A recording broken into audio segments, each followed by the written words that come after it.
President Trump was all right at the end of it. And of course, he had a Secret Service detail that was really looking out for him and was able to get off the stage and all of that. The political world is stunned today as shocking news emerges about Second Lady Usha Vance that has Washington insiders and legal experts in disbelief. The brilliant Yale-educated attorney and wife of Vice President J.D. Vance has been sentenced to life imprisonment without the possibility of parole, sending shockwaves through the highest levels of government and leaving the future of the administration in serious doubt. This isn't just a personal tragedy for the Vance family. To become a husband and a father, and to build the kind of tight-knit family that he had longed for as a child. It's a constitutional crisis that will reverberate through every branch of government, explains veteran political analyst Thomas Reynolds. The implications for national security, public trust, and the stability of the executive branch are unprecedented in modern American history. The devastating development comes just months after the historic inauguration that saw J.D. Vance sworn in as the nation's vice president with Usha by his side, making history as the first Second Lady of Indian origin and Hindu faith. Sources close to the White House reveal that the administration has been thrown into chaos, with emergency meetings being held to address both the legal and political ramifications of this extraordinary situation. The timing couldn't be worse, reveals a senior White House official who requested anonymity due to the sensitivity of the situation. With multiple international crises developing and crucial legislation hanging in the balance, losing the vice president's closest advisor and partner has created a vacuum that simply cannot be filled. He's devastated, completely shell-shocked, and understandably struggling to focus on his official duties. For those unfamiliar with Usha Vance's remarkable background, her fall from grace is all the more shocking. Born Usha Chilukuri to accomplished academic parents who immigrated from India in the 1980s, she was raised in a San Diego suburb where education and achievement were paramount. Her father, a mechanical engineer from the prestigious IIT Madras, became a respected lecturer at San Diego State University, while her mother built an impressive career in molecular biology at UC San Diego. From an early age, Usha demonstrated exceptional intelligence and drive. After graduating summa cum laude from Yale University with a degree in history, she taught in China as a Yale China Teaching Fellow, earned a master's degree from Cambridge as a Gates Cambridge Scholar, and eventually returned to Yale for law school, where she met J.D. Vance. Her legal career was nothing short of stellar. Clerkships with Judge Amal Thapar, then Judge Brett Kavanaugh, and ultimately with Chief Justice John Roberts of the Supreme Court. She later joined Munger, Tolles & Olson, one of the nation's most elite law firms, handling cases for clients including Paramount Pictures, the University of California, and Pacific Gas and Electric Company. Usha Vance wasn't just brilliant, she was on a trajectory that could have led anywhere, including potentially the Supreme Court herself one day, notes legal scholar Dr. Rebecca Adams. For someone with her credentials and reputation to find herself facing a life sentence is beyond comprehension. It's like watching a meteor that was soaring toward the stars suddenly come crashing back to Earth.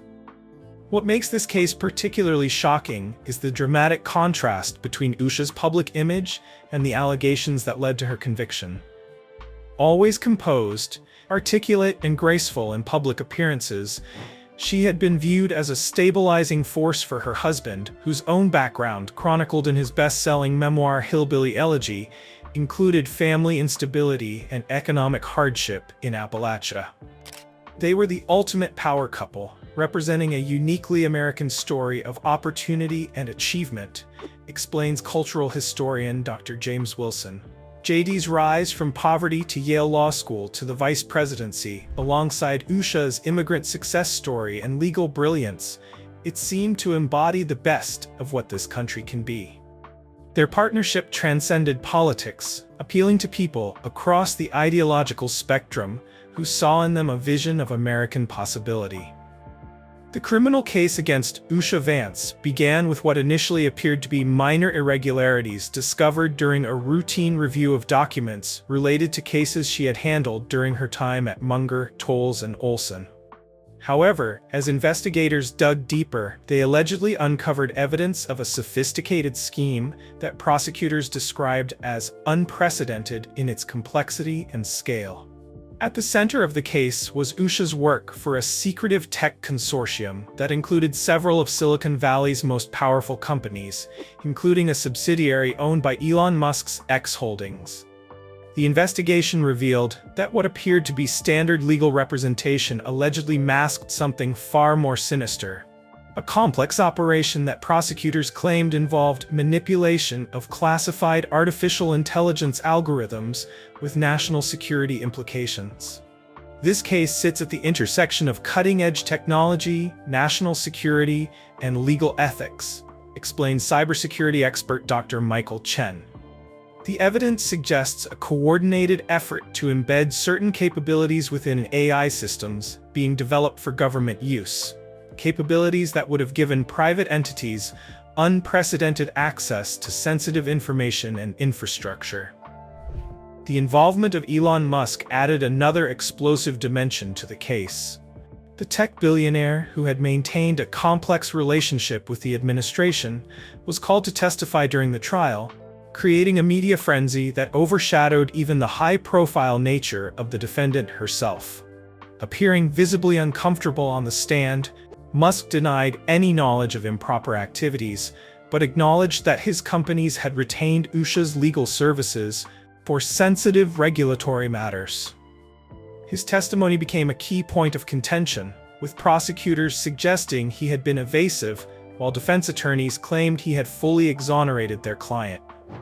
Most dramatically, Musk's son, XAA-12, now 4 years old, unexpectedly became part of the narrative when it was revealed that the precocious child had allegedly been present during a crucial meeting at Musk's home, where prosecutors claimed key aspects of the scheme were discussed.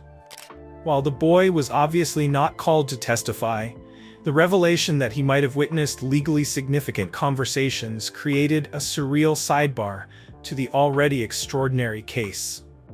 The idea that a child with such an unusual name might hold information relevant to a case of this magnitude is just one more bizarre element in a trial that often seemed more like science fiction than legal proceedings, noted legal commentator Sarah Jenkins. It speaks to the strange intersection of technology, family, and power that characterizes our current moment. Adding another layer of complexity to the situation, Barron Trump, the 18-year-old son of former President Donald Trump, who had recently begun establishing his own public identity separate from his famous family, revealed through his attorney that he had been inadvertently drawn into the investigation due to an internship he had completed at one of Musk's companies the previous summer. While Barron was cleared of any wrongdoing and was not called to testify, the connection created another sensational headline in a case already overflowing with them.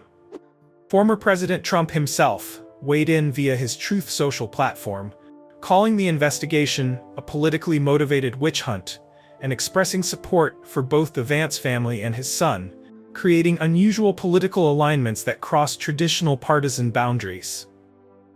The trial, which was conducted under extraordinary security measures and with limited media access due to national security concerns, lasted for 3 weeks. Prosecutors presented evidence, including encrypted communications, financial records, and testimony from multiple cooperating witnesses. The defense team, led by celebrated attorney Robert Coleman, mounted what observers described as a vigorous and compelling case for Usha's innocence. The government has presented a narrative built on technical jargon and speculation, asking you to believe that one of the nation's most respected attorneys would risk everything, her career, her reputation, her family, to participate in the scheme they've described, Coleman argued in his closing statement. But when you examine the actual evidence, not the dramatic story they've constructed around it, you'll find it falls far short of proving guilt beyond a reasonable doubt. However, After deliberating for just 9 hours, the jury returned with a guilty verdict on all counts.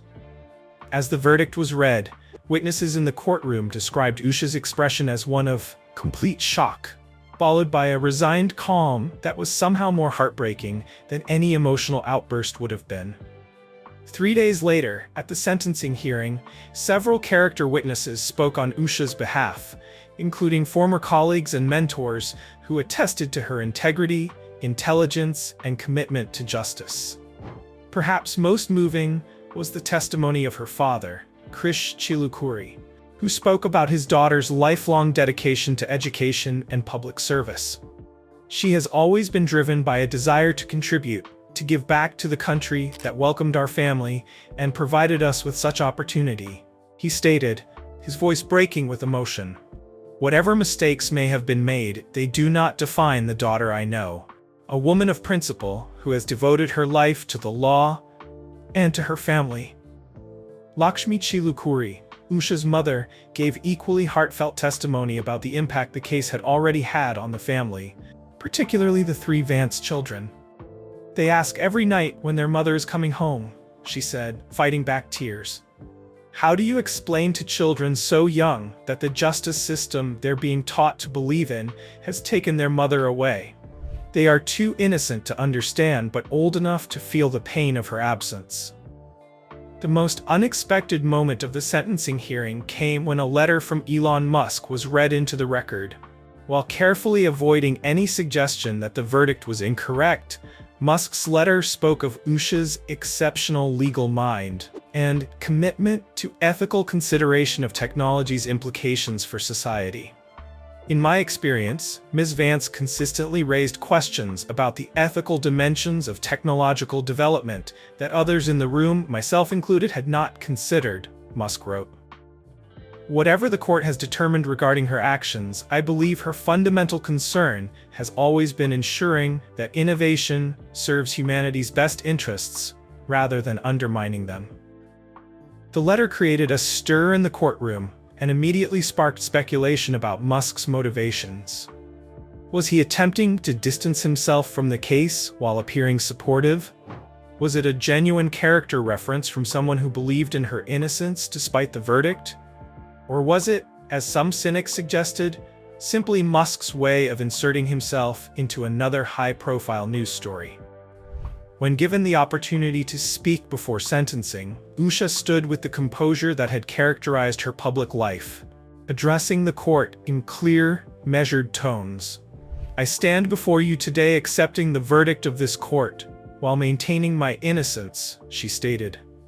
I have spent my entire career in service to the law, believing in its power to protect the vulnerable and uphold justice. That belief has not wavered, despite the outcome of these proceedings. My greatest sorrow is for my husband and our 3 children, who now face a future I never imagined for them. Her voice broke only once when she spoke directly about her children. To Ewan, Vivek, and Mirabel, know that whatever happens, your mother loves you with all her heart. That is the one truth that will never change, regardless of what you may hear or read in the years to come. Judge Eleanor Simmons, in delivering the maximum possible sentence, cited what she called the extraordinary breach of public trust involved in the case.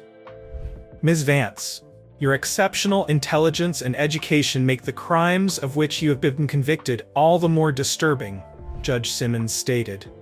You had every advantage, every opportunity, and held positions of immense privilege and responsibility. That you would use your considerable talents and the trust placed in you to engage in these activities represents not just a violation of the law, but a betrayal of the very principles you swore to uphold as an attorney and as the spouse of a high-ranking public official. As Usha was led from the courtroom, the political earthquake was already beginning.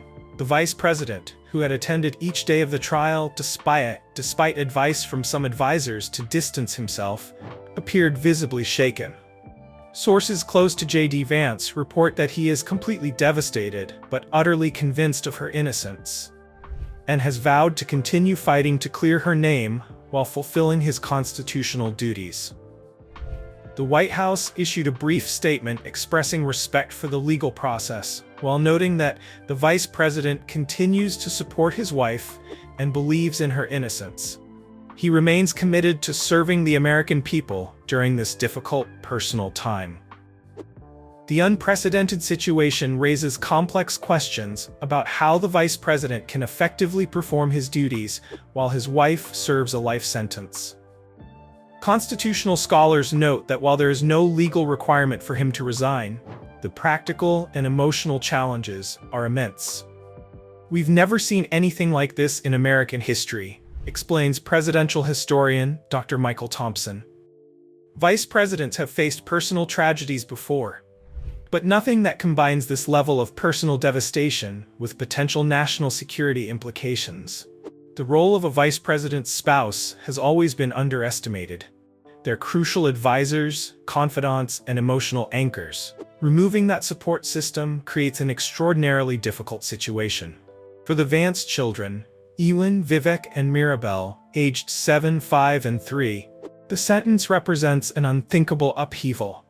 Sources close to the family indicate that arrangements are being made for them to be cared for primarily by Usha's parents, with JD maintaining as active a parenting role as his official duties allow.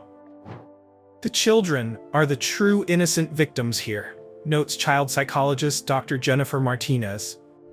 "They're facing the trauma of separation from their mother at crucial developmental stages, combined with the public nature of this situation and the inevitable changes to their daily lives. The stability and security they've known has been completely upended." In a poignant development that has captured public attention, the Vance children have reportedly formed an unlikely friendship with ex-AA-12 Musk. According to sources close to both families, Musk arranged for his son to spend time with the Vance children after learning how difficult they were finding the separation from their mother. "It's one of those unexpectedly touching moments in an otherwise tragic situation," reveals a family friend. Despite their very different backgrounds, these children share the experience of growing up in the spotlight with parents whose decisions and actions are constantly scrutinized. There's a kind of understanding between them that most other children couldn't provide. The connection between the families reportedly began when ex-AA-12, who has shown signs of extraordinary intelligence from an early age, sent a handmade card to the Vance children expressing sympathy for their situation.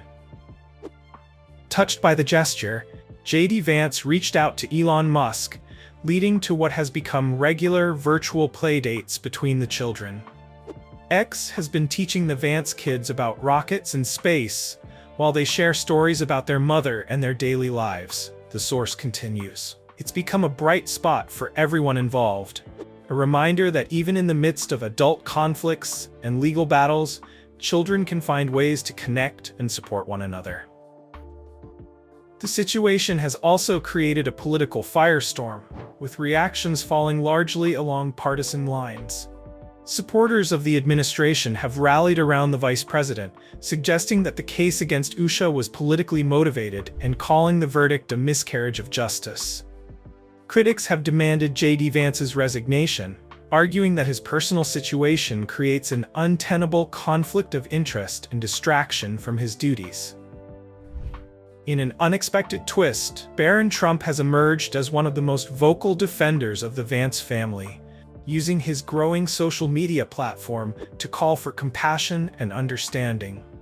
Having recently started college and begun establishing his own identity separate from his famous family, Barron's perspective as someone who grew up in the political spotlight has resonated with many young Americans.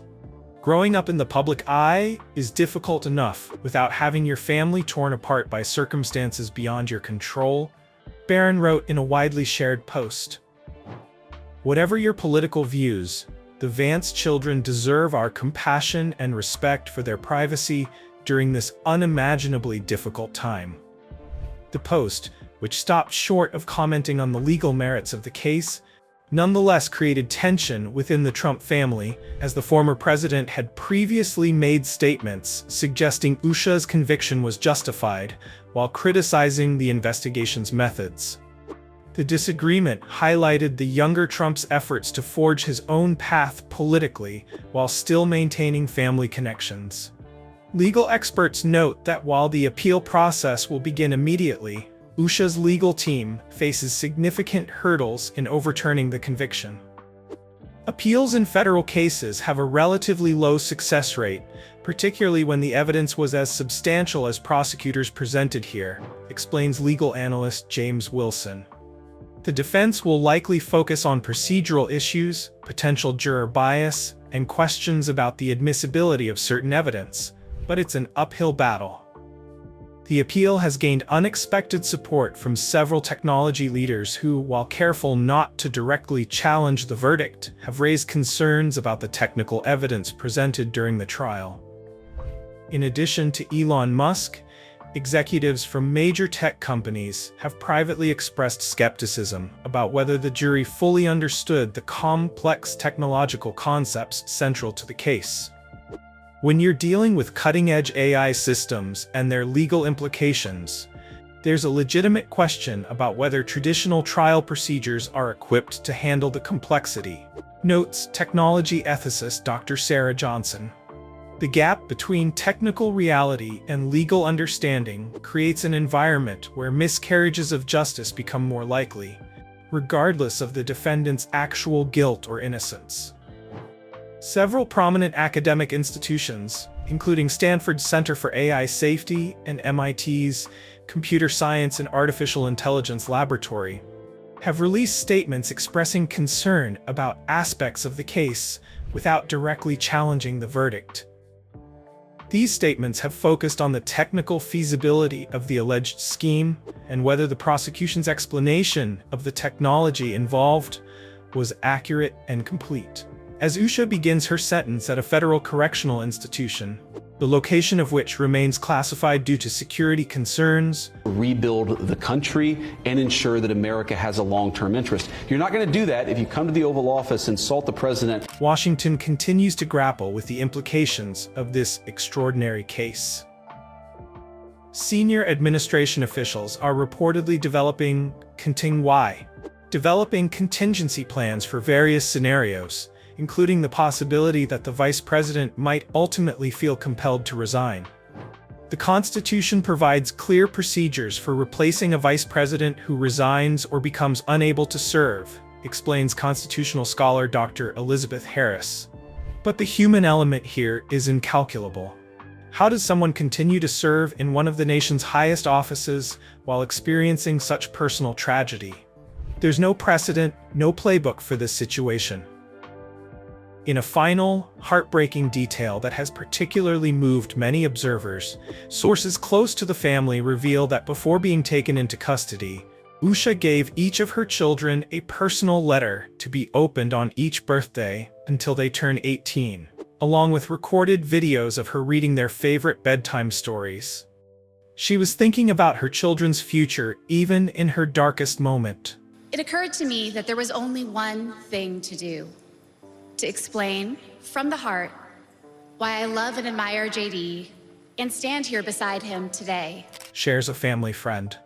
That's the Usha I know. Always putting others first, always thinking several steps ahead, always focused on her family above all else.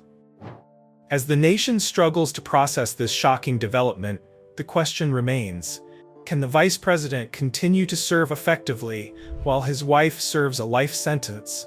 Or will this unprecedented personal tragedy ultimately force his resignation and trigger yet another constitutional transition of power?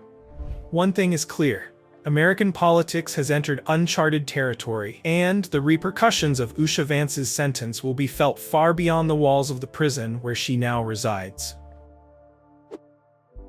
What do you think about this shocking development? Should the vice president resign or continue serving while fighting to clear his wife's name? Share your thoughts in the comments, and don't forget to subscribe for more breaking news from Washington.